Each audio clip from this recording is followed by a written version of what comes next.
Hello everyone. ये video जो है वो क्लास 4 के स्टूडेंट्स के लिए है और क्लास 4 में आज हम लोग संस्कृत का लेसन 2 करने वाले हैं। आपके सामने ये देख सकते हो, ये आपका लेसन 2 है जिसमें आपको शुरुआती ग्रामर के बारे में पढ़ना है, प्रारंभिक व्याकरण हम।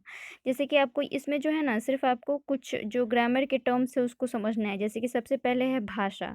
तो भाषा से आप क्या समझते हो? अपने विचारों को व्यक्त करने का साधन होता है भाषा। भाषा जो होते हैं वे आपके ऐसी ध्वनियाँ होती हैं जो कि आपके विचारों का आदान प्रदान करवाने में मदद करती हैं। भाषा के 3 अंग होते हैं, कौन-कौन? वर्ण, शब्द और वाक्य। वर्णों के मेल से शब्द बनता है और शब्दों के मेल से वाक्य बनता है। इसके अलावा होता है अक्षर। अक्षर जो होता है वो आपको उसको विभाजित हम लोग और नहीं कर सकते हैं, मतलब कि आपको ये क्या होती है, सबसे छोटी आपको ध्वनि होती है जिसके और खंड या टुकड़े हम नहीं कर सकते हैं। शब्द की अगर बात करें तो अभी बताया आप लोगों को, शब्द क्या होता है? वर्णों के सार्थक मेल को हम लोग शब्द कहते हैं। मतलब वर्णों को एक साथ ऐसे जोड़ा जाए कि उनका कुछ मीनिंग निकले, तो उसको हम लोग शब्द कहेंगे। वाक्य की अगर बात करें तो शब्दों के सार्थक मेल को हम लोग वाक्य कहते हैं। कई सारे शब्दों को एक साथ जोड़कर कोई मीनिंगफुल आपको टर्म मिलता है तो उसको हम लोग वाक्य कहेंगे। इसके अलावा होते हैं स्वर। स्वर आपके ऐसे वर्ण होते हैं जिनका उच्चारण बिना किसी दूसरे वर्ण की सहायता से हम लोग कर सकते हैं। जैसे कि अगर मान लीजिए कि हम बोल रहे हैं अ, तो अ बोलने में मुझे और किसी आपके दूसरे लेटर की तो ज़रूरत नहीं पड़ रही है। लेकिन वही अगर बोल रहे हैं क, तो क बोल रहे हैं तो क, साथ में अ भी निकल रहा है कि नहीं? क के साथ अ भी निकल रहा है। तो आपको जो जिनको बोलने में किसी दूसरे वर्ण की ज़रूरत पड़ रही है वो होते हैं व्यंजन, और जो स्वतंत्र रूप से बोले जा सकते हैं उनको हम लोग क्या कहते हैं? लोग स्वर कहते हैं लोग। इसके बाद आपको लिंग दिया हुआ है, देखिए।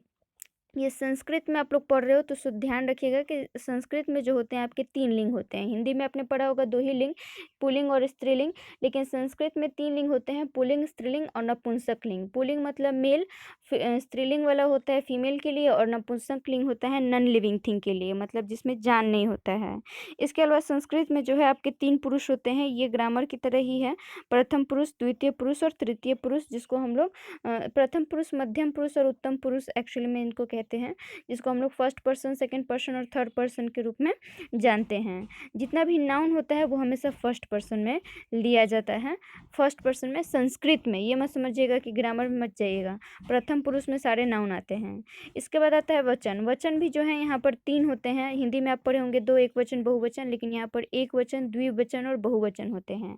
एक वस्तु के लिए एक वचन, 2 वस्तु के लिए द्विवचन और उससे ज़्यादा वस्तुओं के लिए बहुवचन का प्रयोग होता है। इसके बाद होता है विशेषण। जैसा कि आपको पता है विशेषण क्या होता है? संज्ञा या सर्वनाम की विशेषता बताने वाले शब्द को हम लोग विशेषण कहते हैं, और जिस चीज़ का विशेषता बताया जाता है उसको हम लोग विशेष से कहते हैं। जैसे कि अगर हम बोल रहे हैं गाय काली है, तो क्या किसका विशेषता बता रहे हैं? एक तो विशेषता बता रहे हैं कि वो काली है, तो काली होना तो विशेषण हो गया। लेकिन जिसका विशेषता बताया जा रहा है, जैसे कि गाय का विशेषता बताया जा रहा है, तो वो क्या हो जाएगा? विशेष से हो जाएगा। इसके अलावा दिया हुआ है क्या कि विशेषण की 3 अवस्थाएं होती हैं। कौन कौन अवस्था? सामान्य अवस्था और तुलनात्मक अवस्था और उत्तम अवस्था, जिसको आप लोग ग्रामर में पढ़े होंगे, पॉजिटिव, कंपैरेटिव और सुपरलेटिव। याद है ना? Good, better, best, easy, easier, easiest हम लोग करते हैं ना, वैसे ही यहाँ पर जो है beautiful, more beautiful, most beautiful हम लोग याद करते हैं। वैसे ही जो है ये होता है सुंदर, सुंदरः, सुंदरतम, जिसमें आपको एक पॉजिटिव होता है, एक में दूसरे से तुलना किया जाता है, और तीसरा में जो है सर्वोपरि बताया जाता है। इसके अलावा है इसमें क्रिया। क्रिया जो होता है वो आपको कर्म को डिनोट करता है, काम करने को बताता है, जैसे पढ़ती, लिखती, गच्छति। क्रिया इसमें भी 2 प्रकार का होता है, सकर्मक और अकर्मक क्रिया। सकर्मक क्रिया जिसमें आपको ऑब्जेक्ट लगा हुआ रहता है, और अकर्मक जिसमें ऑब्जेक्ट नहीं लगा हुआ रहता है, ऑब्जेक्ट मतलब कर्म। इसके अलावा जो है आपको धातु दिया हुआ है। धातु क्या होता है? मूल शब्द होता है जिससे आपको कोई भी क्रिया बनती है। जैसे कि अगर हम बोल रहे हैं गच्छति, तो गच्छति क्या चीज़ से बनी हुई है? गच्छ से बनी हुई है, तो उनको जो है हम लोग धातु या फिर पद भी कहते हैं। इसके अलावा आता है लकार। क्रिया का काल या प्रकार बताने के लिए जो है हम लोग लकार का प्रयोग करते हैं। जैसे कि उधर हम लोग टेंस का यूज़ करते हैं लोग ना, आपको कि कोई काम जो है वो पास्ट में, प्रेजेंट में या फ्यूचर में हो रहा है, तो वैसे ही यहाँ पर लकार का इस्तेमाल किया जाता है। लकार मुख्यतः 3 होते हैं, लट लकार, लिरिट लकार और लंग लकार। लट लकार जो है वो आपको प्रेजेंट में मतलब वर्तमान को सूचित करता है। लिरिट लकार जो है वो आपको भविष्य की चीज़ों को सूचित करता है, और लंग लकार जो है वो आपको पास्ट में यानी कि भूतकाल की चीज़ों को सूचित करता है। इसके अलावा जो है लकार और भी 2 होते हैं महत्वपूर्ण, वो है लोट लकार और विधिलिंग लकार। लोट लकार जो होता है वो आपको इम्पेरेटिव सेंटेंस समझ में आता है, जिसमें हम लोग आज्ञा वगैरह देते हैं, रिक्वेस्ट करते हैं, हैं, एडवाइस देते हैं, उसमें लोट लकार का इस्तेमाल किया जाता है। और वही विधि लिंग लकार के लिए जो है हम लोग जैसे कि प्रार्थना, डिज़ायर और जैसे कि मैंने आपको ऑपरेटिव सेंटेंस बताया था, वैसे आप वैसे उस तरीके के सेंटेंस में जो है विधि लिंग लकार का इस्तेमाल होता है। इसके बाद आता है हम लोग का कारक। कारक जो होता है वो आपको क्रिया सिद्धि का साक्षात कारण होता है। कहने का मतलब कि ऐसे ये अक्षर होते हैं जो कि क्या करते हैं, आपको सारे ऐसे चिन्ह होते हैं जो कि आपको वाक्य को पूरा करने में मदद करते हैं। ये मुख्यतः कितने होते हैं, कर्ता, कर्म, करण, संप्रदाय, अपदान, अधिकरण।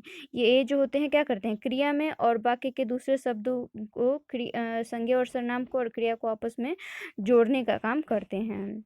इसके अलावा आता है भक्ति। संज्ञा शब्दों के साथ क्रिया के संबंध प्रकट करने के लिए जो है जिन प्रत्ययों का विभक्ति, जिन जैसे कि मान लीजिए कि आपके वाक्य में संज्ञा है, ठीक है, और उनका बाकी सारे दूसरे आपके शब्दों के साथ संबंध बताने का कार्य जो करने का जो काम है वो कौन करेगा, विभक्ति करेगा।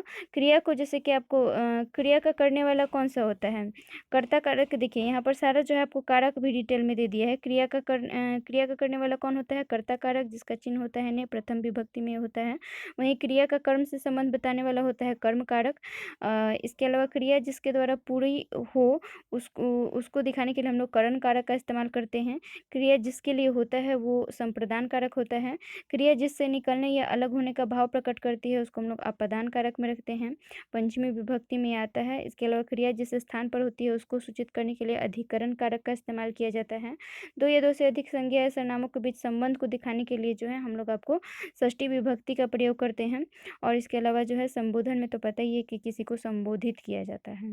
तो ये जो है आप लोग को एक्सरसाइज इस चैप्टर में नहीं दिया हुआ है, इसको आप लोगों को बार बार स्टडी करना है और याद कर लीजिएगा जो जो आपको याद नहीं होगा। इसमें से ज़्यादातर तो आपको याद होगा, लेकिन जो जो नहीं याद है जैसे कि लोट लकार वगैरह ये सब नहीं याद होगा कि कितने प्रकार के होते हैं लकार वगैरह, तो ये सब आप लोगों को याद कर लेना है कॉपी में उतार करके। और रहने देते हैं आज के लिए इतना ही। Thank you very much.